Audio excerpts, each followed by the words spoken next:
Olá para você que me acompanha aqui no canal do meu tio Oscar. Hoje a gente vai conversar sobre a superprodução Os Canhões de Navarone, de 1961. De todos os filmes indicados pela Academia nesse ano, esse certamente é um dos que mais repousa suas virtudes no valor de produção da película.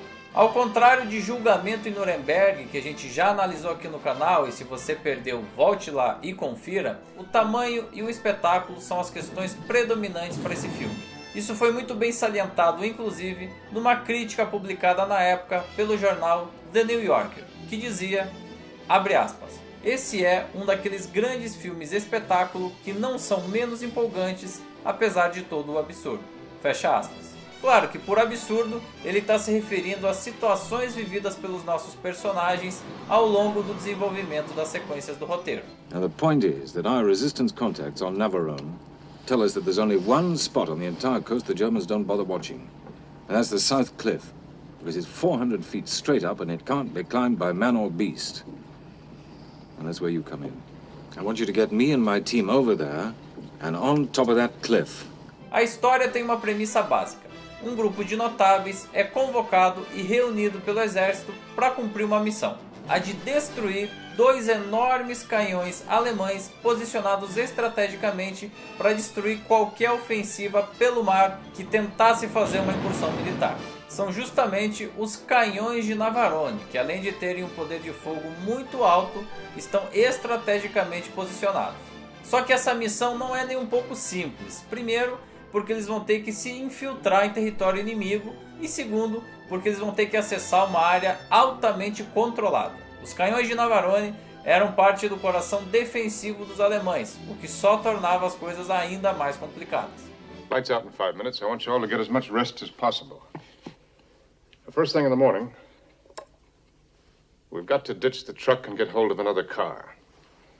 Then we're going to pick up the explosives and go into Navarone. We've got to be inside the fortress by 10 o'clock tomorrow night. Simply because of this masquerade? Because I told Franklin that our orders had been changed. Como qualquer produção de alta complexidade e que tem como um de seus objetivos impressionar as plateias, a exploração de sequências de alta complexidade de realização são regra básica. E isso, é claro, está distribuído aí ao longo do roteiro de forma estratégica para que o espectador tome contato com diversos tipos de desafio que vão surgindo ao longo do caminho. Mas para o início a gente tem aí uma longa sequência de tempestade em alto mar, a tentativa de resgatar eles todos com vida e também os suprimentos que estavam dentro desse barco. Depois a tentativa de subir num penhasco bastante íngreme e sem equipamentos de segurança, mesmo de noite e chovendo. Mais à frente algumas breves sequências inclusive na neve, cenas de ataque aéreo e tantos outros aspectos que só reforçam essa sensação de grandiosidade.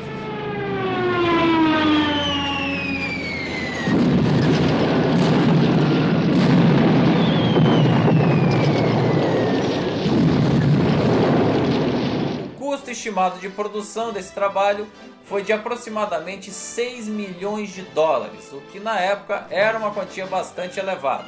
E além dos aspectos de realização que eu já citei anteriormente, é bom a gente se lembrar sempre da escalação do elenco, que nesse caso é estelar. Entre os principais membros do elenco estão pelo menos 3 nomes aí de bastante peso na época.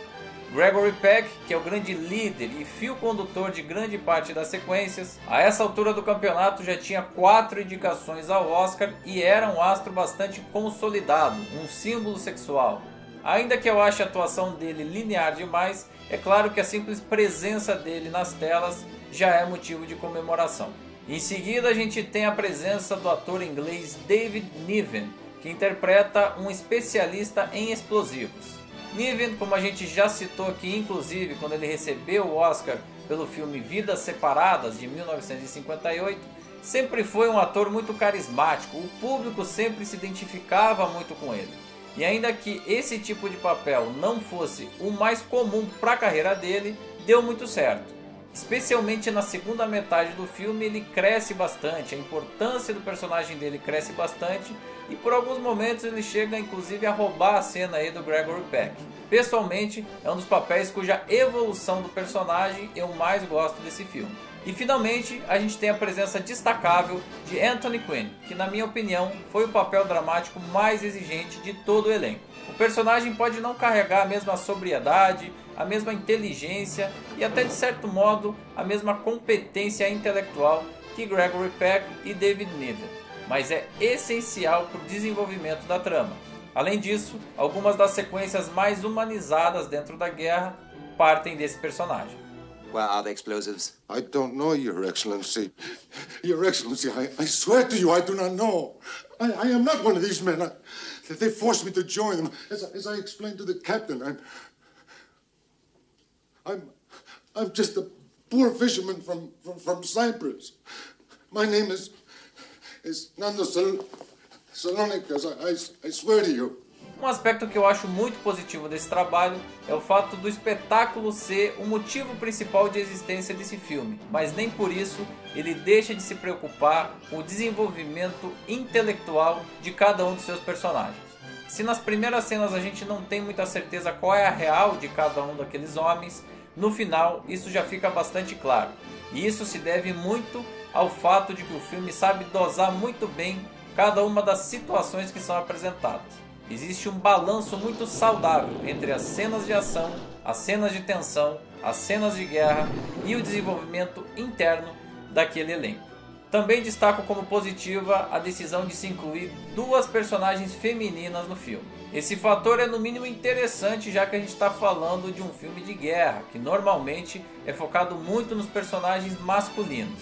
E ainda que o estúdio tenha feito algum tipo de pressão ali para agradar um certo tipo do público, funciona muito bem a relação entre aqueles homens que estavam a serviço de uma missão e as mulheres que entraram no meio do caminho. Uma delas, inclusive, vai ser fundamental para um ponto de virada já no final da trama. I was alone. I was alone in their hands. They said they would put me into their brothels. They said they would torture me. I saw what they did to other people.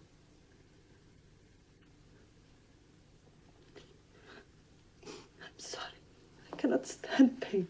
Além da cuidadosa reconstituição da época, com atenção especial para a direção de arte e para a cenografia, eu queria destacar aqui a fotografia desse trabalho. São muitas as cenas noturnas, mas que nem por isso perdem a qualidade visual. E sempre que possível, o diretor explora as lindas paisagens da Grécia. Inclusive, é bom ressaltar que a produção teve autorização para gravar justamente nos mesmos locais onde os eventos realmente aconteceram. E eu sinceramente não tenho muita certeza de que se esse filme fosse feito hoje, eles teriam essa autorização, visto que é um sítio arqueológico da maior importância para a humanidade. E eu queria registrar ainda o trabalho muito competente da trilha sonora original, composta por Dmitry Tiomkin. Além de fugir de certos padrões tradicionais, ela é forte e ritmada, entrando sempre no momento certo de cada uma das cenas.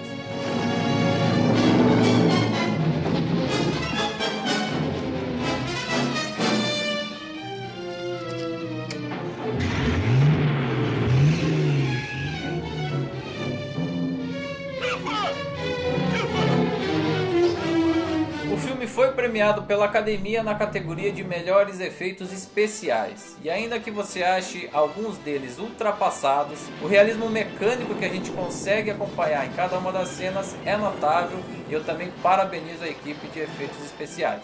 As sequências finais, especialmente próxima ali do clímax, são especialmente interessantes nesse sentido.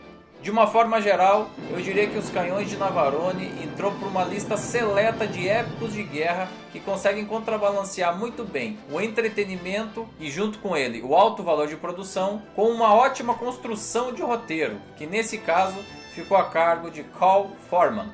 They shot their casualties, went over to his house and blew it up. He was out on a job at the time, but his wife and 3 children were in the house. They were all killed. I helped him to bury them. He didn't say a word to me, never looked at me. But after it was over, he turned to me and he said that as far as he was concerned, it wasn't the Germans who were responsible, but me. Me and my stupid Anglo-Saxon decency. No total foram 7 indicações da Academia para um trabalho que agradou não só o público, mas também a crítica da época. Isso, às vezes, é bastante difícil. Sem dúvida, Os Canhões de Navarone é um ótimo exemplar do cinemão pipoca no ano de 1961. Well, right now I say the hell with the job. I've been on 100 jobs and not one of them's altered the course of the war. There've been 1,000 wars and there'll be 1,000 more until we all kill each other off completely. I don't care about the war anymore, I care about Roy. And if Turkey comes into the war on the wrong side? So what? Let the whole bloody world come in and blow itself to pieces, that's what it deserves. And what about the 2,000 men on Keros? I don't know the men on Keros, but I do know the men on Navarone. E você aí, gostou do trabalho? Concorda com a minha opinião? Qual foi a atuação que você mais gostou, principalmente entre os protagonistas? Deixe aqui embaixo a sua opinião, seu comentário, sua resenha e também sua crítica, sua dúvida, o que você quiser. Curta o vídeo, compartilhe e se inscreva no canal, ativando as notificações no sininho. A gente segue para falar do último dos títulos desse ano de 1961, indicados pela Academia na categoria máxima, e é nada menos do que o grande vencedor daquela noite. Um dos maiores musicais de todos os tempos, Amor, Sublime Amor. Tá imperdível e eu te espero aqui.